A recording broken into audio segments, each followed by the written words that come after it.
Sawadee. Welcome to the second week of your virtual training program with Tiger Dragon. This week we're going to make a natural progression from your tip kick that you focused on last week to a roundhouse kick.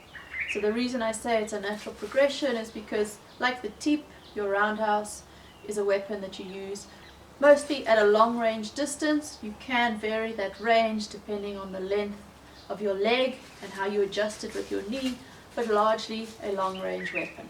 Sawadee. Hope you guys are well and had a nice, pleasant, restful weekend. This week we're going to work on the roundhouse kick, specifically dtahd and dteh chiang. You'll often see a one-for-one exchange of the roundhouse in a Muay Thai fight. Targets are the thigh, body, sneaking it under the guard, and head. Watch out for that roundhouse being caught and pulling you off balance. If you're a shorter person fighting somebody taller, it's quite difficult to get the roundhouse up to the head, but roundhouse to the thigh is a very effective weapon. You can also use it to get in closer, where that reach advantage is no longer applicable. So you're going to be looking at two variations of the roundhouse, and from this you're going to see how the changes in the movement of your hip affect your kick, affect the power of your kick, and affect how you use that weapon.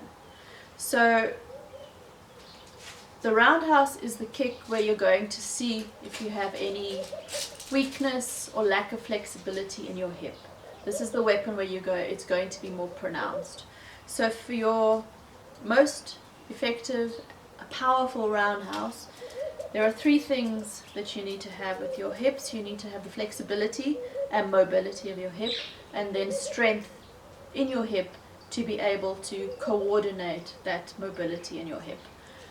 So the two kicks you're going to focus on during the week are the dteh chiang, which is your 45-degree side angle roundhouse, and the dtahd, which is your cutting or horizontal roundhouse.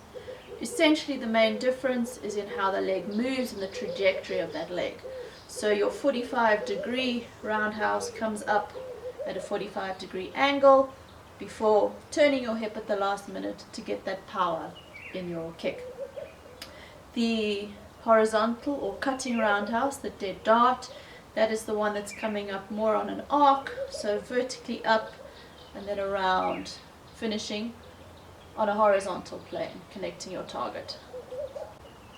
The dteh chiang, the 45-degree roundhouse, your two main target areas are really under the guard. So the 45 degrees allows you to sneak up under the guard.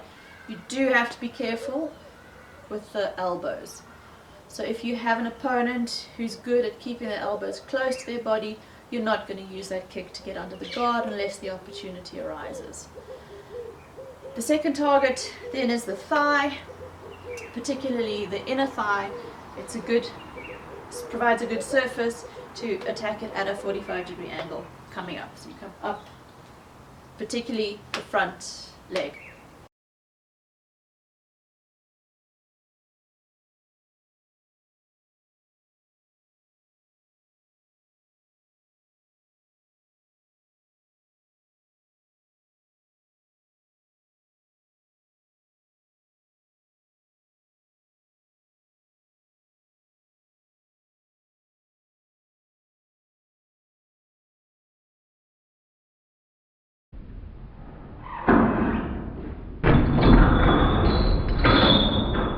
The dtahd then, the horizontal roundhouse, your main target areas are the head, body, as well as the thigh.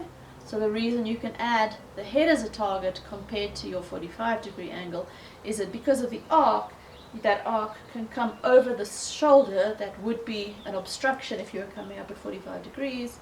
You come up on an arc over to the head or jaw area. Also can target the body, so if my guard is away from my body, my elbow is away, for example while punching, I've got a perfect surface area to come up and impact nicely at a horizontal angle, and then again the thigh. The movement in your hip is directed by where your knee is pointing. So watch Crew Mario go through this movement. At the start, his knee is coming up to gain height. It turns onto the horizontal plane before coming down again on its arc.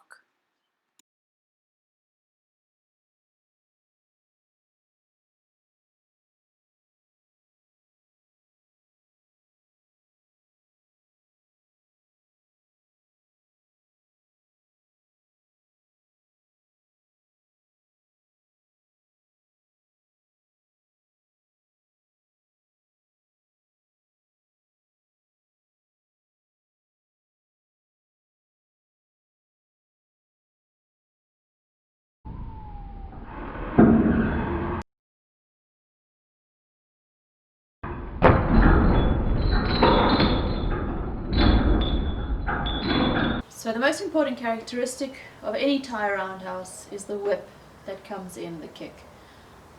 And the whip is not just generated by making contact or impacting the surface, it's generated by the whip in retracting. So if you think about how you actually crack a whip, you don't just crack it like that, you crack it like that. So that whip comes from how you bring your leg back as well as how you're bringing it forward. And that is from the control and power in your hips. So an exercise you can do to focus on the whip of your kick is to pause at the point of impact on a target. So the target doesn't need to be a bag. It can be any target that you have in your home. You could use a pole, you could use a cushion against a chair.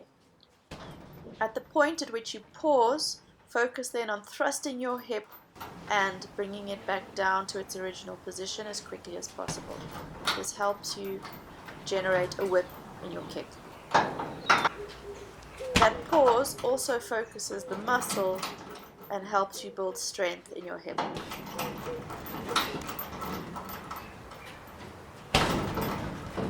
The first two exercises for this week are the straightforward technique. You can add a block directly afterwards as it helps work your impulsion off your toes, ensuring that you are light on your feet with your kicks. With your Dteh chiang in your shadow boxing, you can bring your foot directly down as it's a 45-degree angle kick. However, with your dtahd, your horizontal kick, you want to complete your arc. So you are going to turn your hips around, and therefore when you introduce the block, it needs to be from the point at which your foot lands on the floor and bringing it back around to your original position. Your second exercise just involves a switch to bring your front leg behind to deliver a roundhouse, and then blocking with the same leg.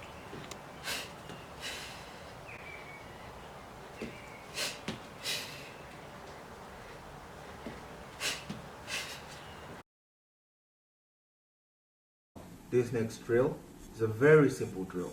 We're going to block our opponent's roundhouse kick with our front leg. We're going to start incorporating our blocks now. And then we're throwing back one of our own with our back leg. And then we're blocking again with our back leg. Okay, let's try it.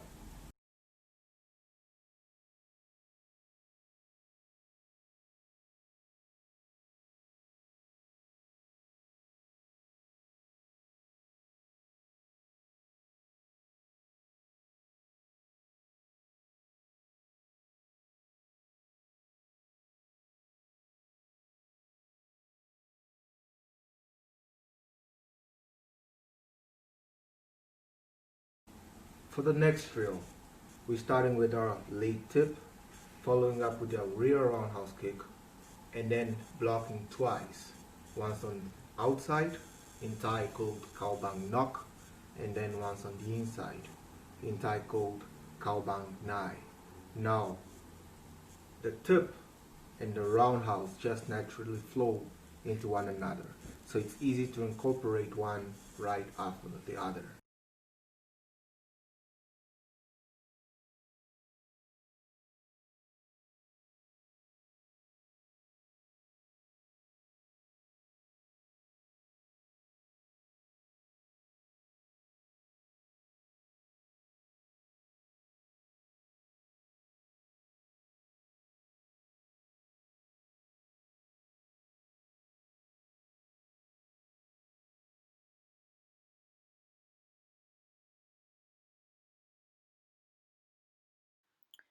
This exercise is the same as one of those you had with your tip last week and just shows the flow in a combination of the roundhouse and the tip. So you have a block, a lead tip, interchange your stance with a roundhouse stepping forward, deliver a new cross punch, intermediates to advanced, you can add the jab cross roundhouse on top of that.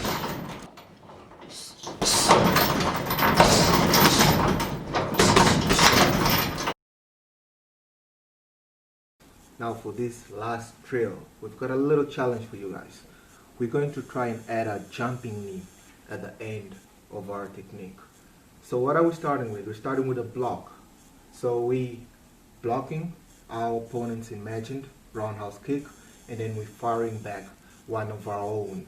We're going to land in the opposite stance and follow up with a jumping knee from our now back leg. How about the jumping knee? Everything else that still applies to a straight knee applies to the jumping knee. What am I talking about? I'm talking about having your chin down, making sure that you've got your C-section, making sure that you're well balanced and that your guard is up. But there are three things that you particularly need to keep in mind with the jumping knee. The first one is the back leg, you kicking it back. That helps bring your hip forward. The second one is, in order to make sure that your guard is not dropping, all you have to do is touch your forehead. And the third one is, you have to generate power, and you do that by exploding off your calves before you go for that jump. Alright? Remember to point your knee as well. That's important because that also helps drive the power through to your opponent. That's a little challenging, but we're sure you guys can do it. Okay? Let's give it a try.